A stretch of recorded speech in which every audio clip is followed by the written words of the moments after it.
मुख्य निर्वाचन अधिकारी डॉक्टर BVRC पुरुषोत्तम ने देहरादून स्थित भारतीय स्टेट बैंक के प्रधान कार्यालय में आयोजित मतदाता जागरूकता कार्यक्रम में प्रतिभाग किया। इस अवसर पर CEO ने वोट करेगा उत्तराखंड थीम का अनावरण किया व वहां मौजूद समस्त बैंक कर्मियों को मतदाता शपथ दिलाई।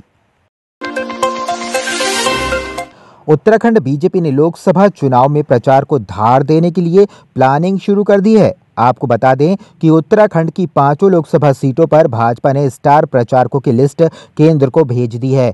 केंद्र के अप्रूवल के बाद जल्द ही उत्तराखंड लोकसभा चुनाव के लिए भाजपा के स्टार प्रचारकों की लिस्ट जारी की जाएगी।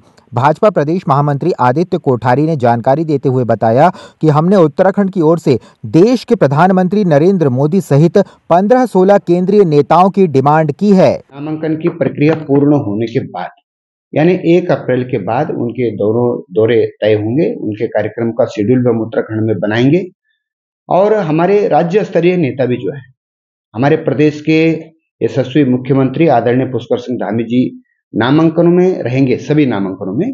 उसके अलावा वो 27 तारीख को नामांकन के बाद विधानसभा क्षेत्रों में अलग अलग उनके भी हम कार्यक्रम बना रहे हैं। उनकी भी सभाएं हमारी दूरस्थ की दूरस्थ विधानसभाओं से लेकर के और मैदानी क्षेत्र की विधानसभाओं में उनके कार्यक्रम तय हो रहे हैं। उसके अलावा हमारे सभी कैबिनेट मंत्री उत्तराखंड के और राज्य स्तर के जितने हमारे प्रदेश के पदाधिकारी हैं, पूर्व सांसद हैं, पूर्व विधायक भी हैं, पूर्व प्रदेश अध्यक्ष हैं, उनके भी दौरे हम लोग अलग अलग विधानसभाओं में तय करने जा रहे हैं। कांग्रेस ने केंद्र सरकार पर केंद्रीय एजेंसियों के दुरुपयोग का आरोप लगाया है। उत्तराखंड कांग्रेस के प्रदेश अध्यक्ष करण माहारा ने दिल्ली के मुख्यमंत्री अरविंद केजरीवाल की गिरफ्तारी की निंदा की है। कांग्रेस के प्रदेश अध्यक्ष ने कहा है कि मोदी सरकार विपक्षी दलों का उत्पीड़न कर रही है। इसके अलावा करण माहारा ने कांग्रेस के खातों को फ्रीज किए जाने को लोकतंत्र की हत्या बताया। आपको बता दें कि कांग्रेस के 4 बैंकों के खातों को फ्रीज किया गया है। उन्होंने कहा कि खाते सीज करने से कांग्रेस डरने वाली नहीं है। कल जिस तरीके से दिल्ली के मुख्यमंत्री अरविंद केजरीवाल की गिरफ्तारी हुई है, वो उसमें एक और स्टेप है। और साथ में कांग्रेस के 14,40,000 के एक मामले में, जिसमें रिटर्न भरने में केवल 30-40 दिन की देरी हुई, 10,000, 20,000, 1 लाख रुपए तक भी अगर कहीं कोई पेनल्टी लगती समझा जा सकता था।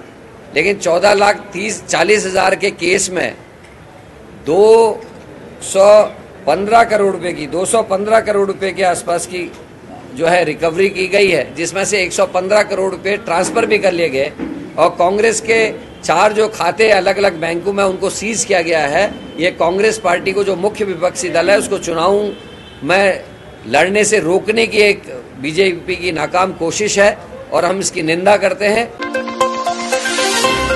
कई दिन वेट एंड वॉच की स्थिति से गुजरने के बाद बहुजन समाज पार्टी ने हरिद्वार लोकसभा सीट से जनता कैबिनेट पार्टी की उम्मीदवार भावना पांडे पर दांव लगा दिया।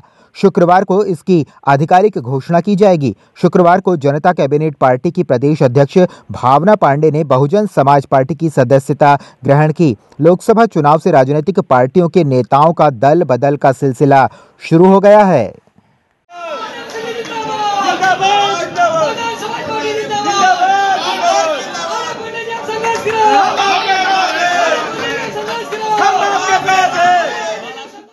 धन्यवाद। सबसे पहले तो मैं बाबा साहब अम्बेडकर जी को और काशीराम जी को प्रणाम करती हूँ और बहन मायावती जी को धन्यवाद करती हूँ, जो उन्होंने मुझे विश्वास जताया।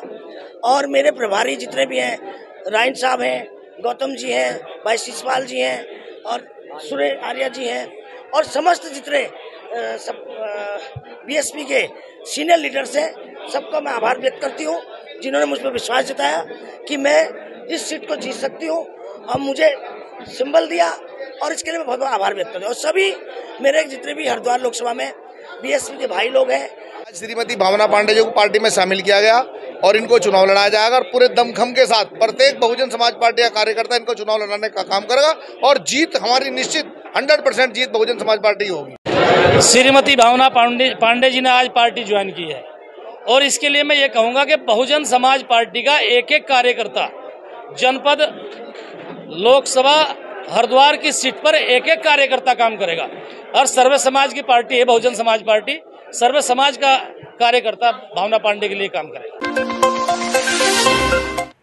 राजकीय प्राथमिक विद्यालय जौली ग्रांट में पोलिंग बूथ के सामने शौचालय के गड्ढे खोदने से स्थानीय लोगों व जनप्रतिनिधियों ने नाराजगी जाहिर की, क्योंकि स्कूल के प्रांगण में जिस जगह पर RWD विभाग द्वारा शौचालय निर्माण के लिए गड्ढे खोदे जा रहे हैं, वहां पर स्थानीय बच्चे वॉलीबॉल मैच खेलते हैं। साथ ही लोकसभा चुनाव के लिए पोलिंग बूथ भवन भी ठीक उसी के सामने है, जिसका स्थानीय लोगों द्वारा विरोध किया गया। लोगों की मांग है कि स्कूल प्रशासन द्वारा इस शौचालय को स्थानांतरित कर उचित स्थान पर बनाया जाए।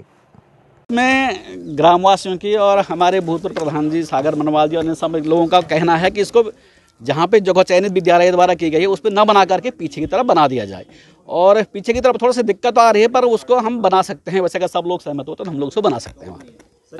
हालांकि वो उसका भी निरीक्षण किया गया है और वो 2-3 दिन में पूरा हो जाएगा। उसमें बहुत ज़्यादा काम रह नहीं गया है, 2-3 दिन में उसको पूरा कर लिया जाएगा। पहली बात तो यहाँ ज़रूरत नहीं है। आप ये देख रहे हैं 4 शौचालय है, एक स्टाफ का, 2 इसके पीछे हैं, एक इसके अंदर है, 2 पीछे। बच्चे हैं यहाँ 15-20 और 100 मीटर की दूरी पे दूसरा प्राइमरी स्कूल है। हमारी तो एक मांग तो सबसे पहले ये है कि दोनों प्राइमरी स्कूल को एक कर दिया जाए। और दूसरी बात यह है कि बच्चे हमारे यहाँ वॉलीबॉल खेलते हैं, कम से कम अगर इन्होंने यहाँ पे शौचालय अगर कोई इतनी आवश्यकता बात थी तो कम से कम सबसे बात कर करके ये साइड में बनना चाहिए था। अब ये बीच फील्ड में इन्होंने कोई तरीका है, मुझे लग रहा है ये मैडम यहाँ पे, क्योंकि मैडम के बच्चे तो पढ़ रहे हैं इंग्लिश मीडियम में, इन्हें तो कोई यहाँ पे क्षेत्र वासियों से और इन्होंने तो अपनी तनख्वाह पूरी करनी है और निकलना है यहाँ से।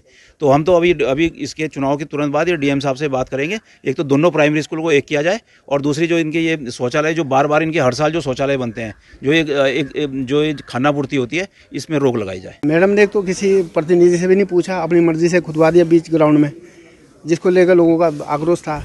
लोगों के फोन आने पर सागर मनवाल जी आए, मैं भी आया, तो फिर जेई को बुलाया।